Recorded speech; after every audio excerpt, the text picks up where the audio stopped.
Hello বন্ধুরা, আমাদের কল্পনীরের আবারও একটি নতুন ভিডিও নিয়ে আমি সঞ্জিতা তোমাদের সকলকে জানাই স্বাগত। আশা করি তোমরা সকলেই যে যেখানে আছো সুস্থ আছো, ভালো আছো। আমিও খুব ভালো আছি। আমার আজকের ভিডিওতে তোমাদের সঙ্গে খুবই অ্যামেজিং 10টা হোম টিপস শেয়ার করছি। সমস্ত টিপসগুলোই খুবই সহজ এবং প্র্যাকটিক্যাল, যেগুলো আমরা খুবই সহজে ফলো করতে পারবো আর আমাদের হোম মেকিংকে করে তুলতে পারবো ইজি।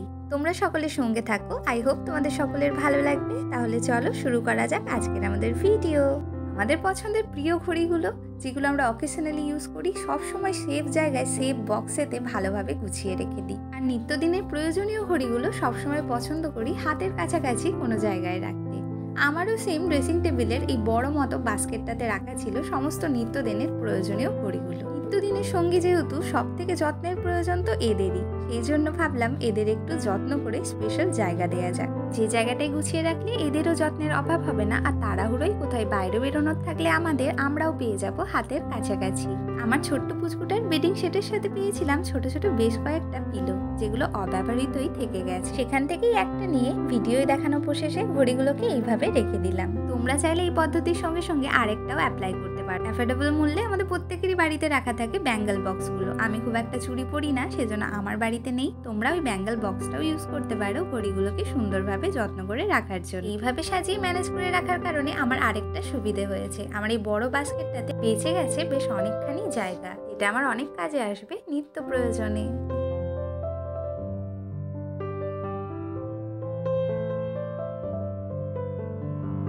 ঋতু পরিবর্তনের প্রত্যেকটি ধাপে আমাদের লেদারের জিনিসপত্রের যত্ন নিতে হয় একটুখানি বেশি, না হলে লেদারের চকচকে ভাবটা নষ্ট হয়ে যায়। আবার কোনো সময় কোনো লেদারের উপরের অংশটা ফাটা মতো হয়ে যায়।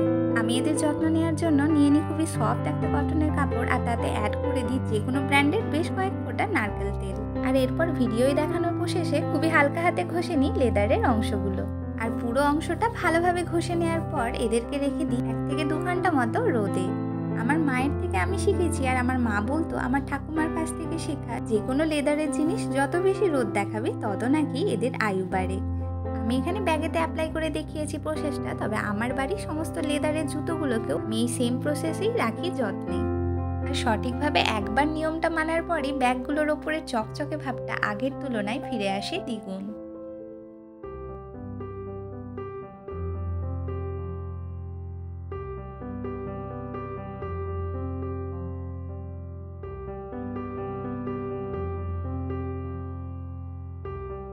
আমরা হোম মেকাররা আমাদের বাড়িটাকে আমাদের মতো করে একটা সুন্দর ডিসেন্ট লুক দেওয়ার জন্য কত ধরনের না জানি আমাদের সাধ্য মতো শোপিস সেটা দিয়ে বাড়ির প্রত্যেকটা কর্নার সাজিয়ে তুলি। আর তারই মধ্যে থাকে বাড়ির ঝুলন্ত লটকান, উইন্ড চাইম, এই সমস্তগুলো। আর সুন্দর করে সাজিয়ে রাখার পর এদের ওপরে ধুলোর যদি একটা স্তরও জমা হয়, তখন সুন্দরের তুলনায় দেখতে লাগে বেশি বাজে।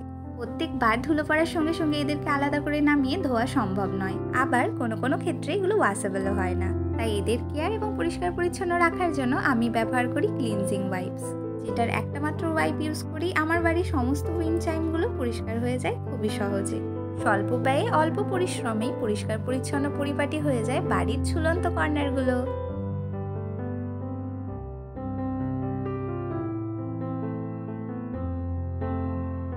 আমাদের বাড়িতে বাচ্চাদের জন্য মাঝে মাঝে এসে জমা হয় এই ধরনের চিপসের বক্সগুলো। কোয়ালিটি খুব একটা উন্নত মানের হয় না বলে এই বক্সগুলোকে রিইউজ করাই যায় না। আজকে এটা দিয়েই তৈরি করে নেব খুবই ইউজফুল একটা DIY অর্গানাইজার। আমি একটু দেখতে ভালো লাগবে বলে কালার করে নিচ্ছি, তোমরা চাইলে না কালার করেও ইউজ করতে পারো। কালার করতে যেই শুরু করেছি, মেয়ের তো প্রচন্ড কালার এবং ক্রাফটের নেশা, ওই নিয়ে কমপ্লিট করলো কালারিং প্রসেসটা। রংটা পুরোপুরি ভালোভাবে শুকিয়ে যাওয়ার পর বক্সের ঢাকনাটা খুলে নিয়ে ঢাকনার ওপরের অংশটা খুবই সাবধানে এইভাবে কাট করে নেব। আর তারপর রান্নাঘরে চলে এসে রান্নাঘরের জমা যত পলিব্যাগ ছিল সবগুলোকে একসঙ্গে করব। যদিও আমরা পলিব্যাগ কেউই খুব একটা জমিয়ে রাখতে পছন্দ করি না, কিন্তু নিত্য প্রয়োজনের জন্য কয়েকটা তো রেখে দিতেই হয় অপছন্দ থাকা সত্ত্বেও।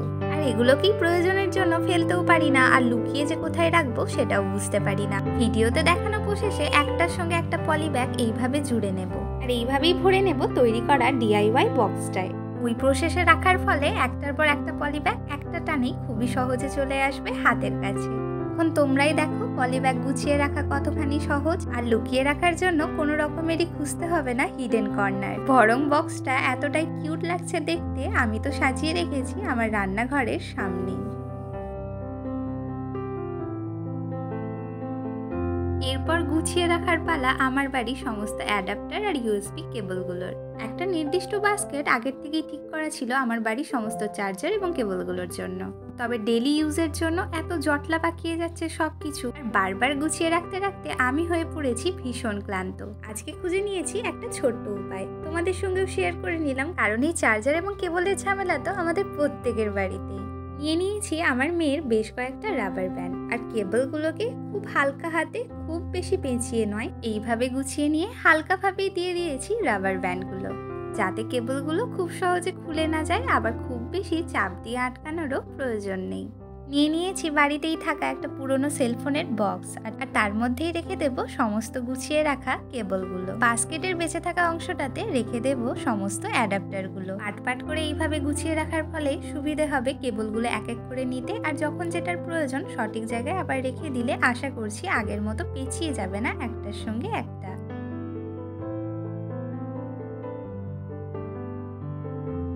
আমাদের সকলেরই বাড়ির মধ্যে একটা পছন্দের কর্নার থাকে, আর আশা করছি বেশিরভাগ মানুষেরই সেই পছন্দের কর্নারটা হচ্ছে আমাদের বাড়ির ব্যালকনিটা। বাড়ির সঙ্গে সঙ্গে আমাদের পছন্দের ব্যালকনিটাকেও আমরা সকলেই সাজিয়ে গুছিয়ে রাখতে পছন্দ করি, আর রেখে দিই আমাদের মনের মতো একটা বসার জায়গা। সেই বসার জায়গাটাকে কোনো রকম ঝুটঝামেলা ছাড়া যদি একটুখানি সাজিয়ে গুছিয়ে নিতে চাই, তাহলে শুধুমাত্র প্রয়োজন বাড়িতে থাকা দুটো এক্সট্রা কুশনের, যেটা দিয়ে সাজিয়ে নেওয়ার পর সিম্পল চেয়ারটাও হয়ে ওঠে দ্বিগুণ সুন্দর। আবার ঝড় বৃষ্টি হলে সরিয়েও নেওয়া যায় খুবই সহজে।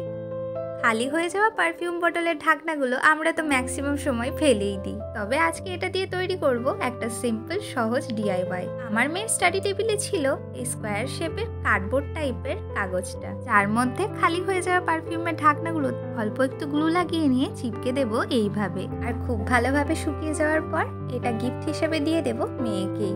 আগেই তোমাদের জানিয়েছি মেয়ের আমার বেশি কালার এবং ক্রাফটের নেশা, সারাক্ষণ শার্পনার, পেন্সিল, ইরেজারের প্রয়োজন পড়ে, আর পুরো বাড়ি নোংরা করতেই থাকে। মানুষ পছন্দের জিনিসে তো আর বাধা দিতে পারি না। গিফটটা তৈরি করে দিলাম, তাতে ওরও ভালো লাগবে আর আমারও সুবিধা হবে ওর অজান্তেই। তোমরাও চাইলে ছোট্ট ছোট্ট খুবই সামান্য এই ধরনের জিনিস দিয়ে খুশি করে দিতে পারো তোমাদের বাড়ির পুচকু পুচকিকে।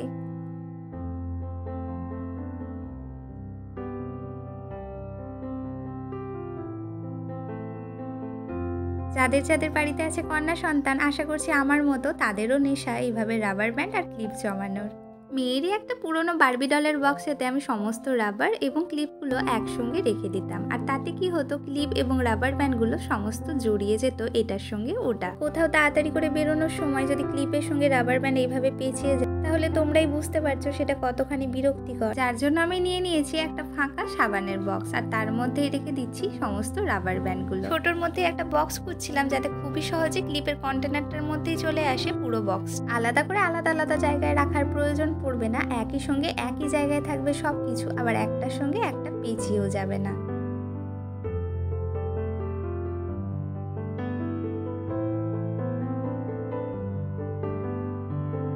এরপর চলে এলাম রান্নাঘরে রিল্যাক্স হওয়ার জন্য। তৈরি করে নেব একটুখানি নিজের জন্য স্পেশাল চা। চায়েতে সবসময় ব্যবহার করি আদা কুচনো, যার জন্য প্রয়োজন পড়ে এই গ্রেটারটার। এছাড়া গ্রেটারের প্রয়োজন তো আমাদের রান্নাঘরের আরো অনেক জিনিস গ্রেট করার জন্য পড়ে।